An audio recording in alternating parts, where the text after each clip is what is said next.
All right, welcome everybody. We're going to go ahead and get started today. Thank you to everybody who's here in the room and online.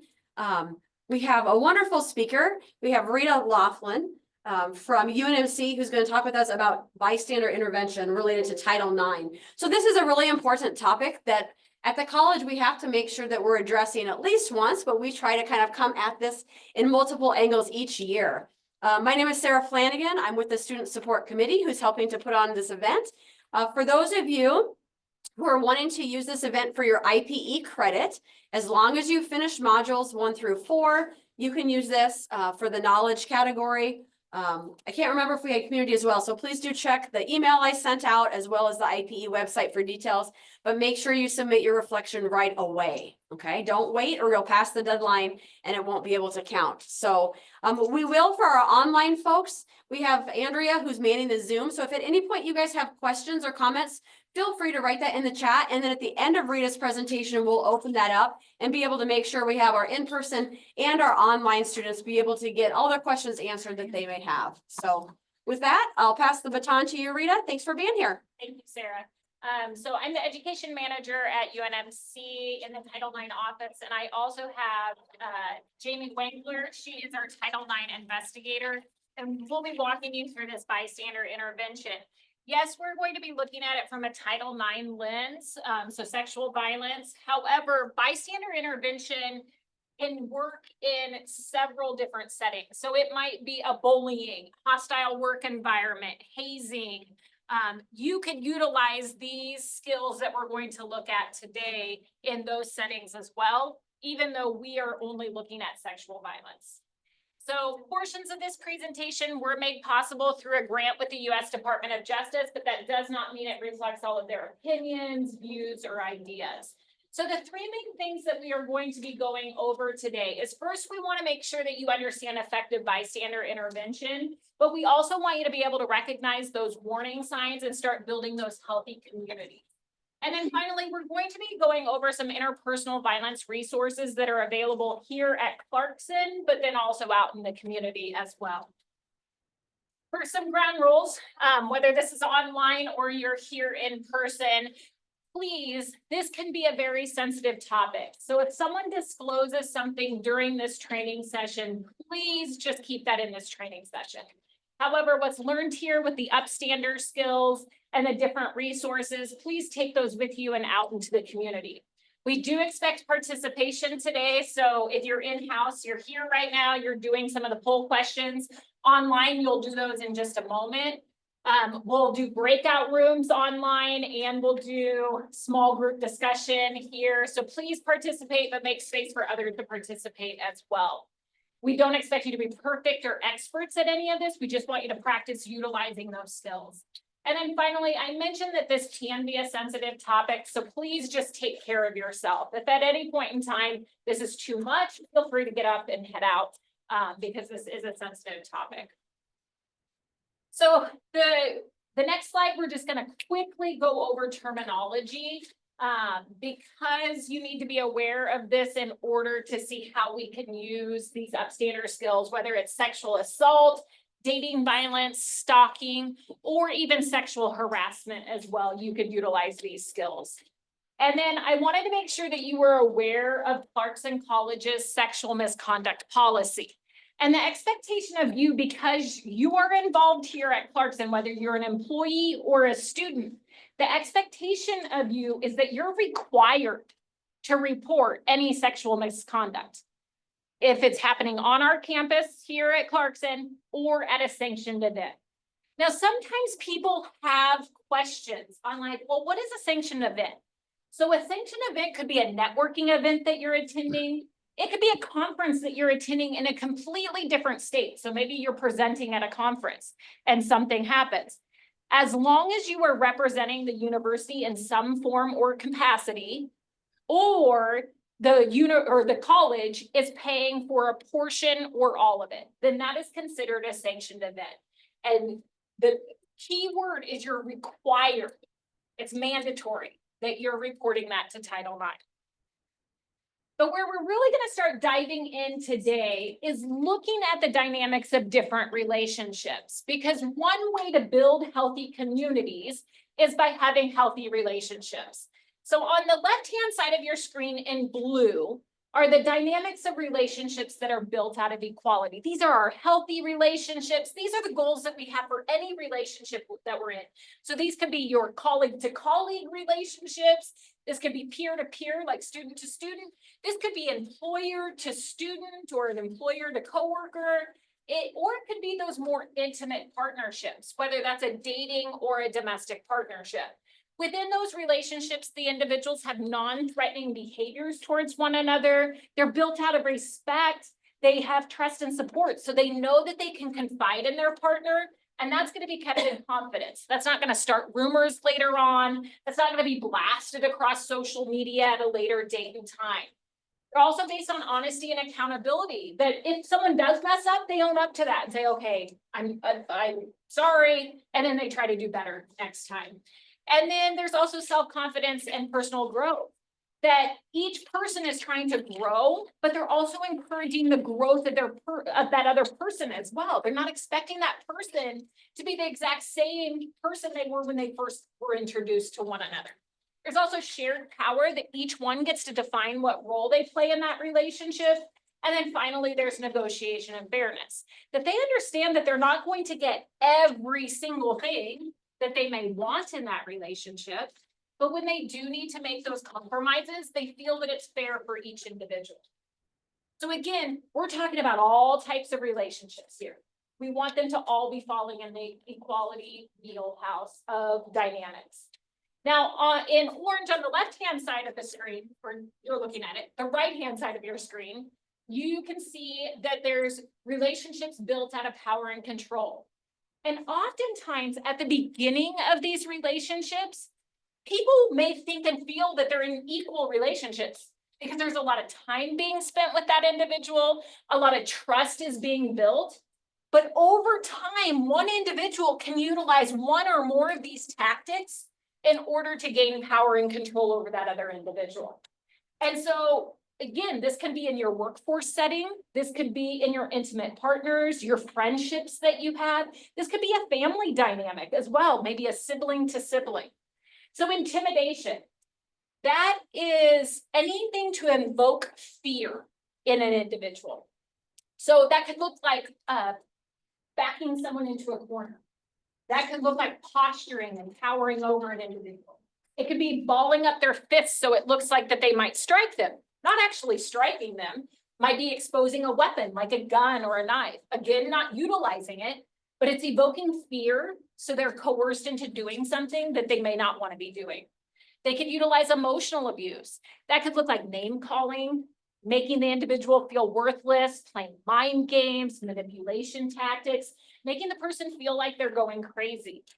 Isolation is they're trying to pull them away from any of their support networks. So pulling them away from friends, pulling them away from family, maybe pulling them away from their religious beliefs, dictating what they can wear, what they can watch, who they can see, and when they can see them. Minimizing, denying, and blaming. A lot of times in today's culture, we hear the terminology gaslighting. And that falls under there, where you're trying to make them feel as if their experience, they're blowing it out of proportion or that it's not really real. Children could be used in many different ways. They could be used as a bargaining tool. If you don't do this, I'm going to do this to the children. So they may do whatever is being asked of them in order to protect the children at all costs. It could be that they're using children to relay harmful messages between the two partners. In a work setting, children could be used, maybe someone goes on a parental leave.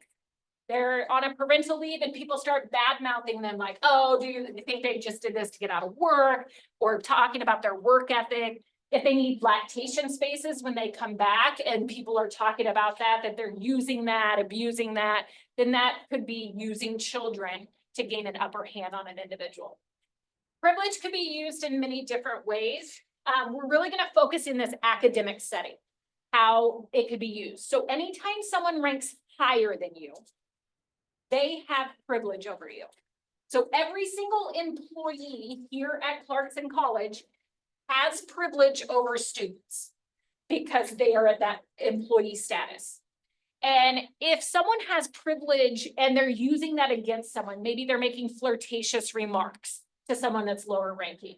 Or they're using condescending terminology like honey, babe, chick, handsome, or coming up with some other terminology to use in a condescending fashion.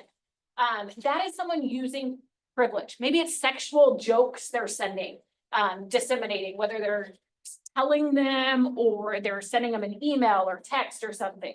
And that person that's lower ranking may not feel like they can say anything. They might think that they just have to laugh at those jokes in order to maintain their status or in order to advance in their career or in their academic standing.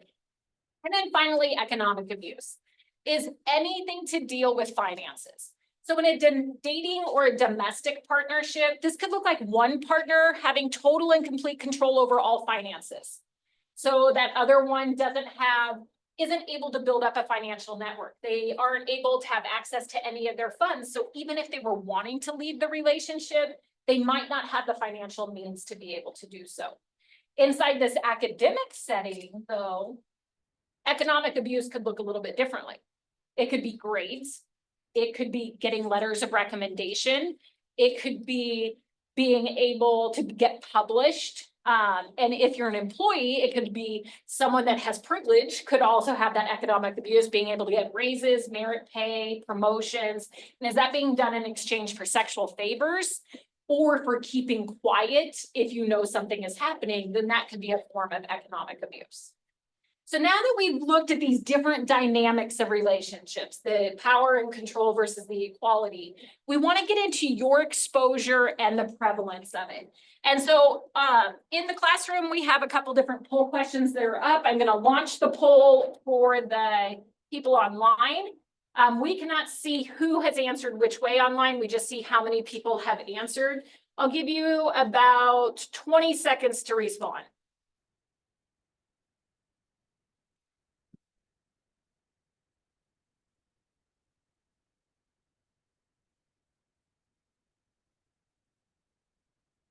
Okay, of the people that are online, it really looks very similar to what we see inside the classroom as well.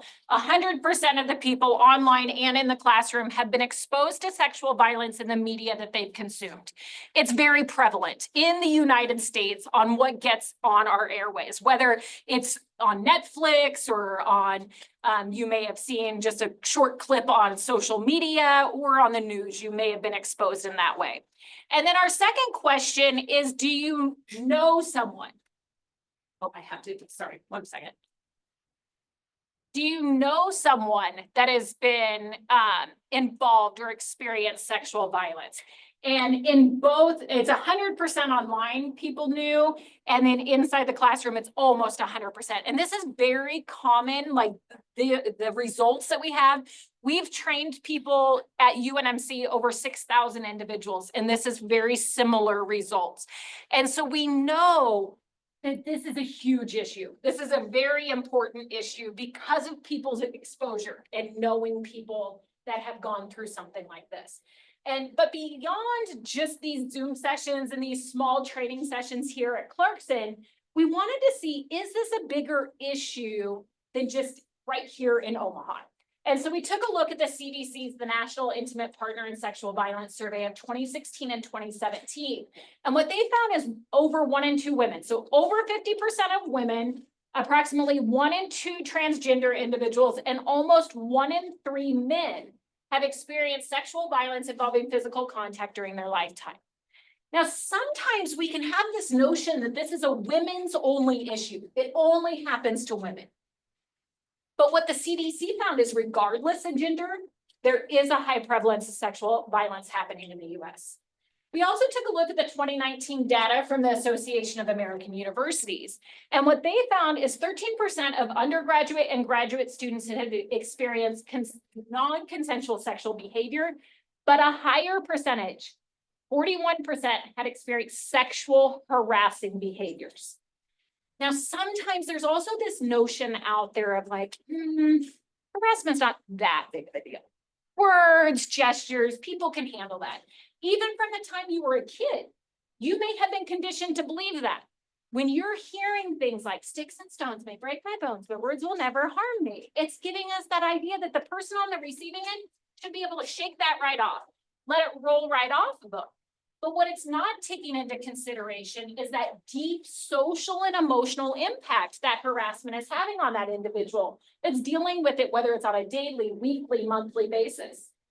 It's also not taking into consideration that if harassing behaviors go unchecked, they can become more and more violent behaviors in the future. And that perpetrator of the harassment could be harassing multiple individuals during that same time frame. So what we want to be thinking about as an upstander, as a bystander, is what can we be on the lookout for? And so with these warning signs, I do want to be clear, this is not going to be an exhaustive list.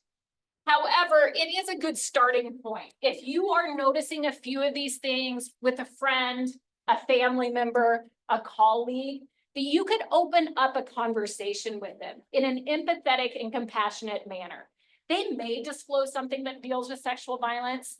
They may disclose something that has absolutely nothing to deal with sexual violence, or they might not disclose anything at all. But at least then they know that there's a caring and supportive individual that they could turn to if and when they were ready. So with looking at this list, that first one, isolation, we already talked about that on that power and control wheel, but you might be thinking as you see this second one, like, what? Wait, those are opposites of one another, going out more. Sometimes that person who is doing the harm, the one that has the power and control, behaves differently in public and oftentimes better in public versus how they behave behind closed doors. So that person who is on the receiving end may be going out more with or without that partner in order to be in a safer environment, especially if that's coupled with increased drug and or alcohol usage, because they may be using that to mask some of the emotional turmoil that they're going through. They could be experiencing mood changes. They could have physical marks. And a lot of times the physical marks is when people start getting clued in, like, oh, something might be happening. But we look at so many other forms of abuse on that power and control wheel that it may never turn physical. So you need to be aware of other indicators as well. There could be a change in attendance. It might be that they're missing class, missing work, flaking out on events with family and friends. But because we're this academic setting, it could look a little bit differently on the other end. It could be that they're trying to be in class more, be in labs as much as possible, because work or school might be the only environments that the partner is never questioning their whereabouts. So they're using that safe space, trying to be there as much as possible. And then finally, change in performance. Change in performance could be lack of focus, lack of concentration, not being able to remember things that they never had an issue remembering before. And that could be due to head trauma that they have sustained. That could be due to strangulation and lack of oxygen to the brain. It could also be maybe they're bombing tests that they normally wouldn't have had an issue with. And again, our hope is that if you're noticing a few of these things with an individual, that you can open up a conversation in a non-judgmental, non-accusatorial manner. So they know that they could turn to someone if and when they were ready. So now that we've looked at these different warning signs, we want to get into the basics of bystander intervention. This is going to be an opportunity for anyone, whether you're online or in-house, that you can answer a couple different questions. And so we'll have two different questions. You don't need to raise your hand or anything. Just feel free to blurt out. So the first question is, what makes intervention important, or why? Why is intervention important?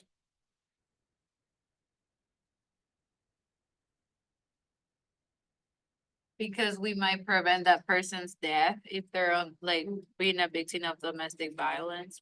Yeah, it's a prevention measure. By intervening, you are preventing this from escalating to something really severe for that individual. And like you meant, their death. Like it could be preventing them from dying. Good. Okay, what else makes intervention important? Yeah, that there is someone that's noticing. There is someone that can care for that person, because these instances can feel so isolating for that person on that receiving end. Someone reaching out doesn't mean that you're going to have all the solutions for that person, but it lets them know that there's a caring individual that they could turn to. Good. So if we know it's so important to intervene, what stops people from intervening? Getting them in trouble. Yeah, you don't want to get them in trouble. Like, what's gonna happen next? What's gonna happen next? And so sometimes that's the idea of retaliation as well. Don't want to get this person in trouble. If it's a colleague of mine, or maybe it's a professor that's doing something and you're trying to stop it? Is that going to impact me next then? So what implications is this going to have on me? I know even as an adult in a career, sometimes I might have to second guess like, oh, am I going to be next? And if I'm next, what's that going to do to my career? What's that going to do to my family? And what impact is that going to have? So yeah, definitely what's next? What's going to happen next? What else stops people from intervening? There were several answers online, lots of fear of retaliation, and then the unknown of what happens next. Yeah, that fear and what's going to happen next is so ingrained in us as well, because in our society, in the US, we've been taught to mind our own business. That is the US culture. And being a bystander and turning yourself into an upstander, you're not minding your own business. And you're seeing your way straight into people's maybe personal matters. And so Dr. Berkowitz was a psychologist who wrote the book Responsibility, A Complete Guide to Bystander Intervention. And he found that individuals typically fall within 5 different categories on what stops them from intervening. And you've already come up with a couple of those. So on that top row, that is when you're in a group environment. So there's at least 2 or more people witnessing that this is happening. There's social influence, pluralistic ignorance, and diffusion of responsibility coming into play. Social influence, you see no one else is doing anything, so you conform to peer pressure and you don't do anything either. Pluralistic ignorance is inside your head because you see no one's doing anything, you think no one cares, so you think, oh, I must be blowing this out of proportion. This must be a me issue. This isn't what's really happening. And then diffusion of responsibility is that bystander effect, that surely someone else is going to help. Someone that has better skills than I have, someone that knows the context and situation better will surely intervene. However, Latney, in his 10 years of research on group size and helping, found that people are just less likely to help out in a group than on a one-on-one setting. He had emergency situations unfold in front of individuals. Emergency situations. And if that person was seeing it by themselves in a non-group environment, 55% of the time, that individual would come to the aid of that individual. 55%, that's a little over half the time. If I'm in an emergency, I want that to be closer to 100%. But put it in a group environment where there's at least 2 or more people witnessing it, it decreased to only 22% of the time. And so that's why we need to be aware of what is stopping people to get you over that hurdle of stopping and not doing something to doing something. Then embarrassment is that mind your own business concept of like, I don't want to embarrass the people that are having this conflict. And I also don't want to embarrass myself. Like maybe I misread the situation. And then that fear is all the multi-layers of fear that go into play with the retaliation. So now that we know what stops people, we've got to move you from inaction to action. And we can do this by utilizing the 5 Ds of bystander intervention. These are what we call our upstander skills. We're going to be looking at this based on sexual violence, but again, like I said in the beginning, it doesn't have to be only sexual violence. It could be bullying, hazing, hostile work environment. You can utilize these skills. So with these skills, we first want to make sure that you're always thinking about your own safety. We never want to put you into an unsafe environment, but you do need to recognize it's probably going to be awkward. It's probably going to be uncomfortable because it's going against our societal norms, but that does not mean it's unsafe. We want you to think about early intervention as the best, stopping something at the harassment level instead of letting it progress into something more severe, stopping it the first time you see it instead of thinking, oh, maybe they're just having a bad day. Maybe I just misread this. Stopping it the first time so you're setting the tone of, nope, this is not acceptable behavior. And then employ effective helping. Effective helping is really providing support to that person who's receiving the harm and de-escalating the situation rather than escalating it. And so our 5 Ds, you can have a direct approach, you can distract the individuals, you could delay your intervention, you could delegate to others, or you could document. Now, we are going to look at each one of these independently, but they don't have to be standalone interventions. You can commingle these together. You can, any combination, you can use these. So our first one is the direct approach. Maybe they can come to aid. So in the direct approach is the approach that most people have been taught their whole life. That you call out the person and the behavior. And so most people are very familiar with this one. It's the most confrontational approach, takes the most courage to do it, but it's going to be the only approach that we show you because it is the most confrontational. It has the potential to escalate something. So the direct approach is not the best approach to use in every single situation. So you're going to call out the person, call out the behavior. You have the individual sitting on the wall, whistling, saying, slow down, let me look longer, to the individual in the skirt. Classic street harassment. Sometimes you hear it be called cat calls. The individual in the black shirt does not think that there's a power imbalance, doesn't think that there's a safety concern, so just calls out the person in the behavior. Cut it out, that's disrespectful. So it can just quickly stop things in a safe environment. But again, the direct approach has the potential to escalate. But this time, it would work great because there's no power indifference and no fear of safety at this point. In the distract approach, your job as an upstander is to give the person who's losing power and control options to get out of that situation. So you have the person with red hair is harassing the person in the jacket. Power in numbers, 3 people come forward and say, hey, this is the best song they played so far, come dance. Now they have options. They can join the Congo line if they wanted.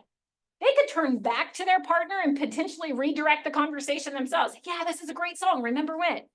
Or they could pull those 3 people from the Congo line into their conversation, changing the dynamic of the group. So you're not calling out the person, you're not calling out the behavior, but you're trying to get the behavior to stop. So it's a much less confrontational approach compared to the direct approach. In the delegate approach, your job as an upstander is to first notice something is happening.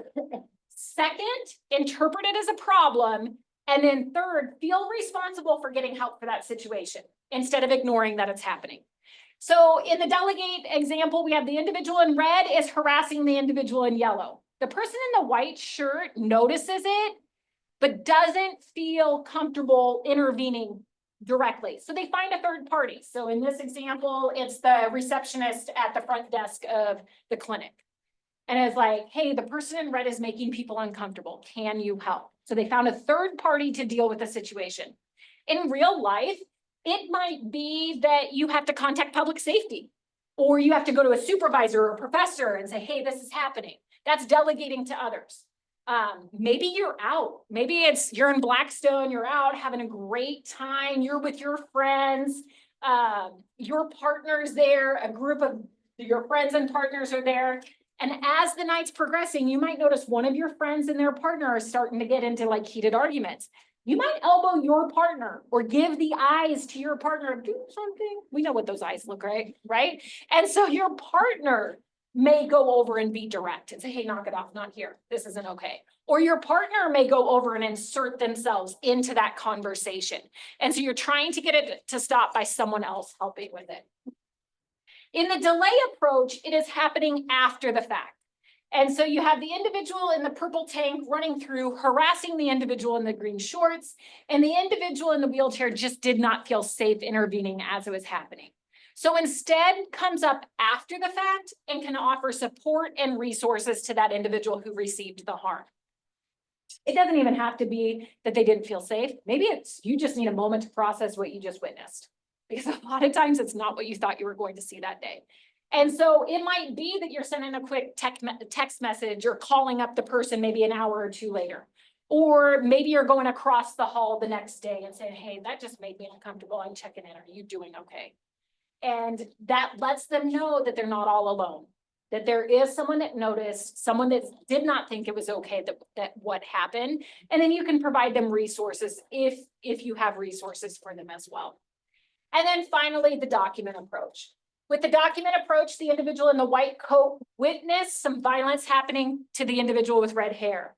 Now that the violence is done, the person in the white coat was video recording it as it was happening. They come up to the individual who received the harm and lets them know, I just saw what happened. I took a video. What do you want me to do with it? With the document approach, it is super important to understand that you give the power and control back to the person who lost power and control to decide who else gets to see this documentation.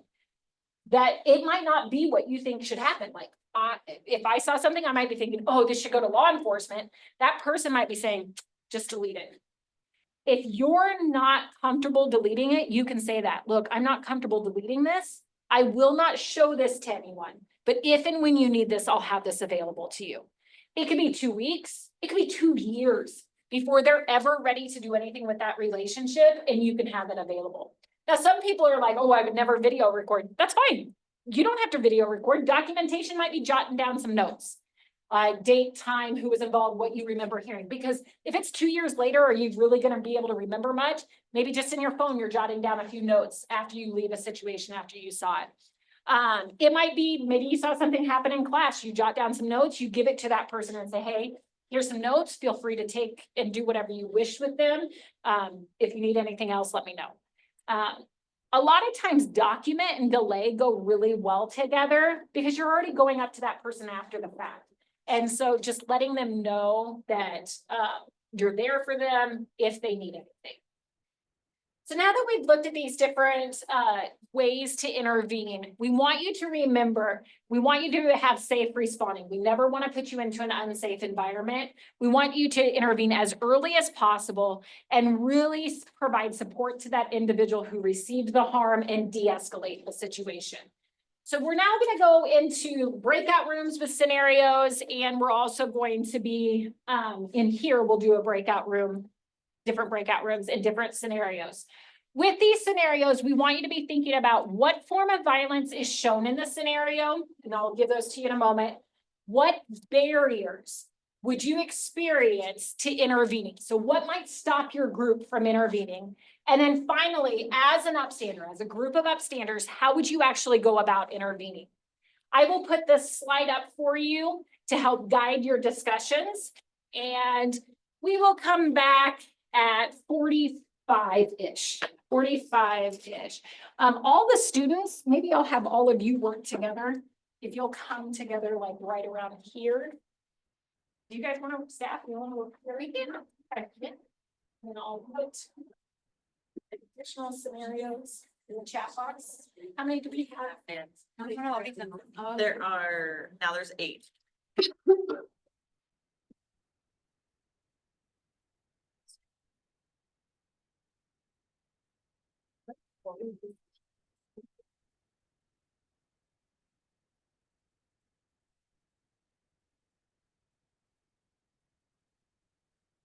Okay, so those online, I'm gonna put you into one breakout room to discuss a scenario, and I will put the scenario in the chat box.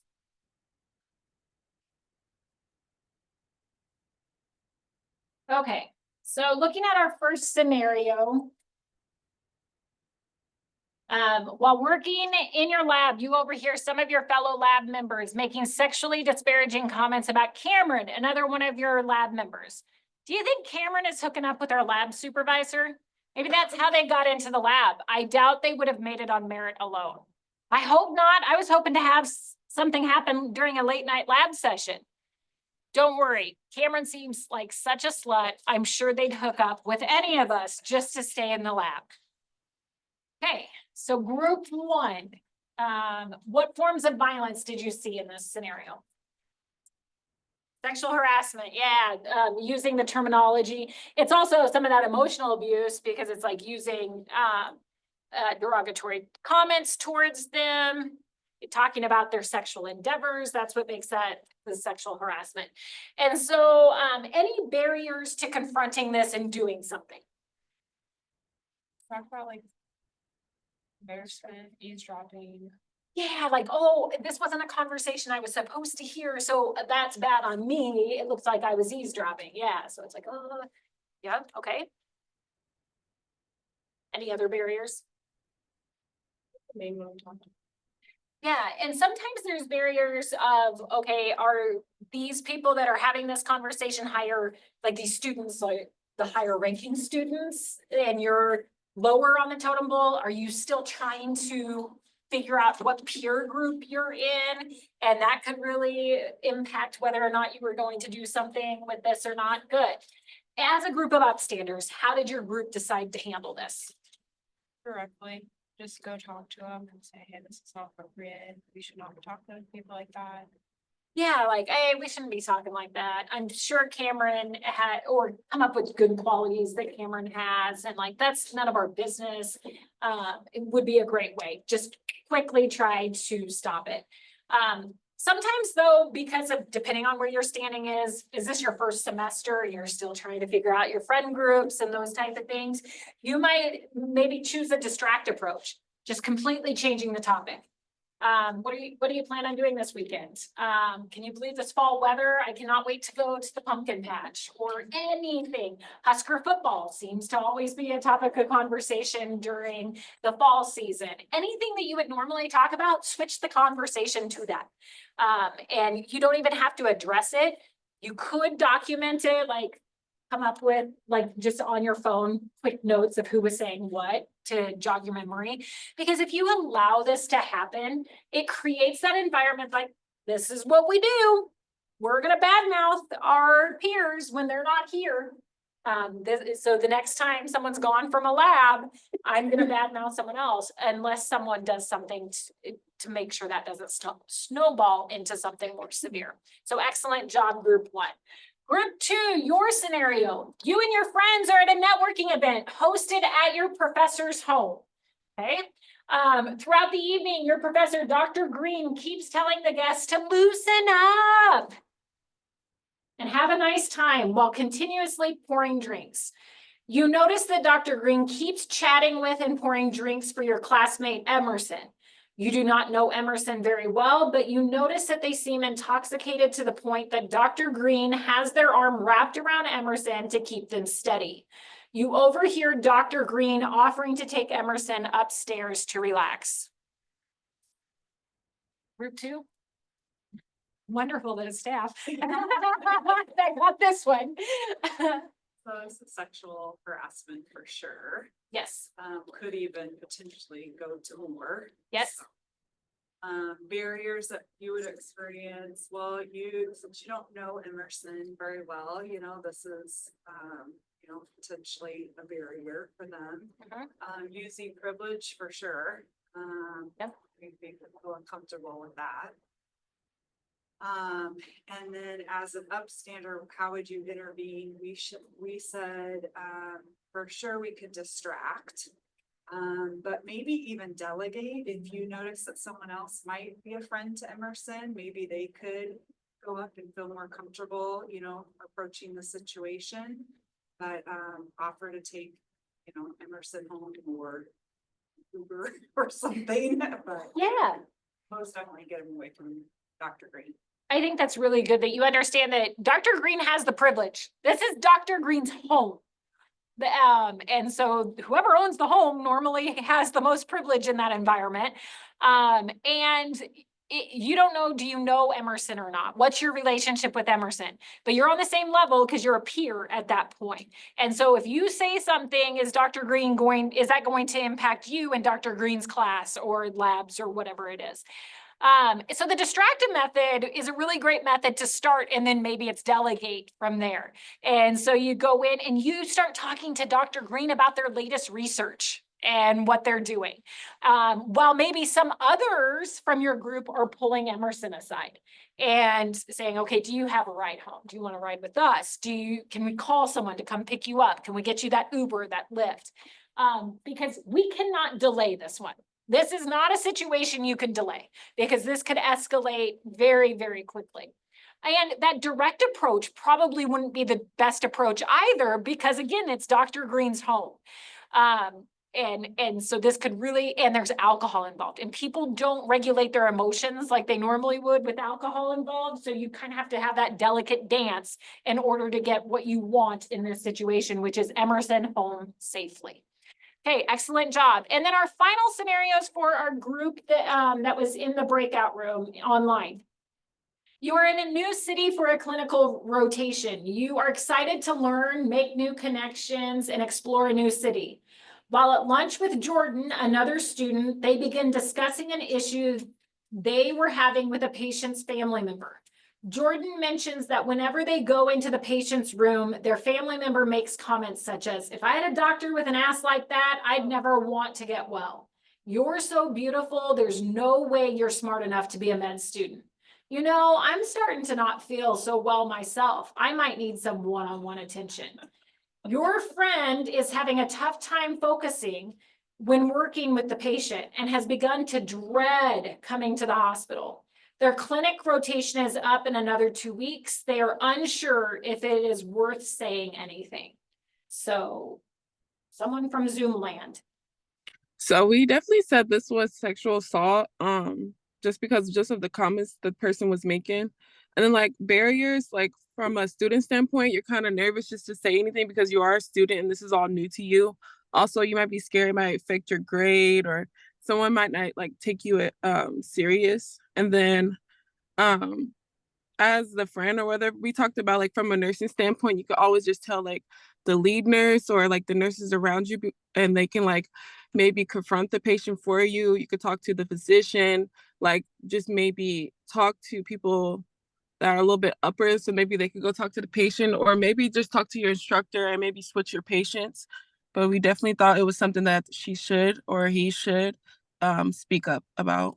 Yeah, absolutely. This is sexual harassment, not assault, but sexual harassment that could be going on with this, with the verbal things that are going on.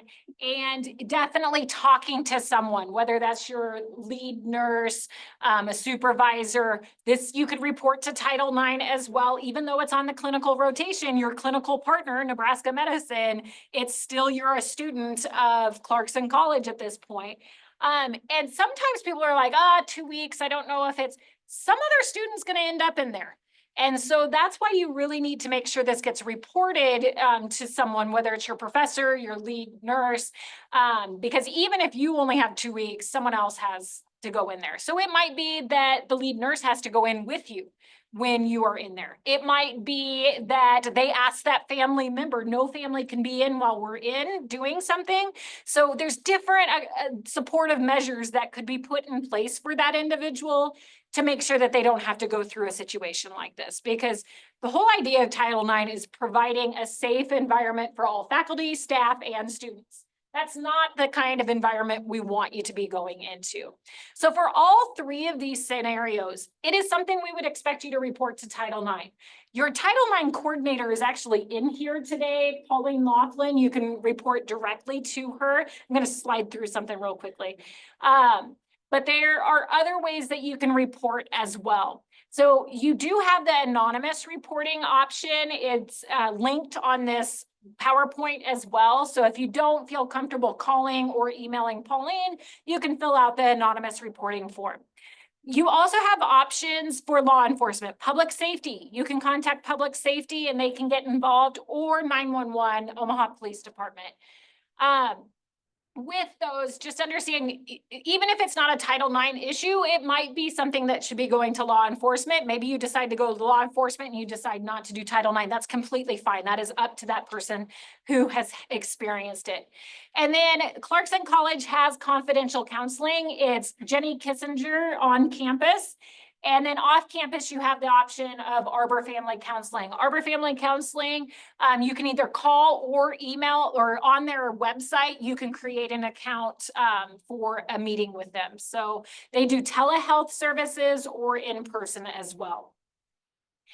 I wanted to highlight a couple more Omaha resources as well for people that are dealing with sexual violence. The WCA is for any gender, not just women that are facing sexual violence. And they have advocates available 24/7, 365 days a year. And there's also Heartland Family Services. Those are the ones that we would refer out through UNMC as well. National resources that you can provide to individuals. Again, these are 24/7, 365 days a year. Some have texting options. They have online as well. Just good places. Maybe you just want to learn more information. These are great resources as well. So now that we've come to the end of this training, our hope is that now you can incorporate these upstander skills in your everyday life. That if someone is needing resources, that you have those resources to provide to individuals. And if you see something happening that you're able, or you see someone intervening, you applaud that. because you know the courage that took for that person to actually stand up and do something. And if you're able to, aid in that intervention as well. Like if you see someone doing something and intervening, add on by intervening as well, because power in numbers. The more people that get involved, then that person that has the power and control, you can take that away from them. Feel free to contact me if you ever have any questions. My email, phone is there, but Pauline, your Title IX coordinator, she's in red in the back if you didn't know, and she can always answer questions as well. So now I'm going to open it up to any questions that you may have. Like, there might be some in the chat. Not yet. Excellent. Any questions? Well, thank you. Thanks for being so great, participating. Have a good rest of your day. All right, online and in the room, the last thing we have for you guys is a quick evaluation. It's the same one that we do for each event. So I'm gonna pull, oops, I pulled the wrong one, just one moment. I'm gonna pull this over on our screen. So if you would, just pull out your phone. You can just scan the QR code, please, to give us some quick feedback. There's also a URL below that if you'd rather do it online. As I scroll down here, there we go. This is also providing you an opportunity if you guys have, obviously feedback to share with the speaker, to share with the student support committee, but you might also have ideas for other topics you'd like us to cover in the future. It allows you to enter that here too. And just as a reminder for students, that's how we pick the different presentations we do each year, is we listen to what you guys tell us you want to learn more about, or you need to learn more about, and we try to make that happen. So I'll leave that up. If anybody has any questions, please feel free to reach out to Rita, to Pauline here on campus, or anybody on student support committee. We're happy to help connect you as well. So thank you everybody for being here, and we hope you have a great day.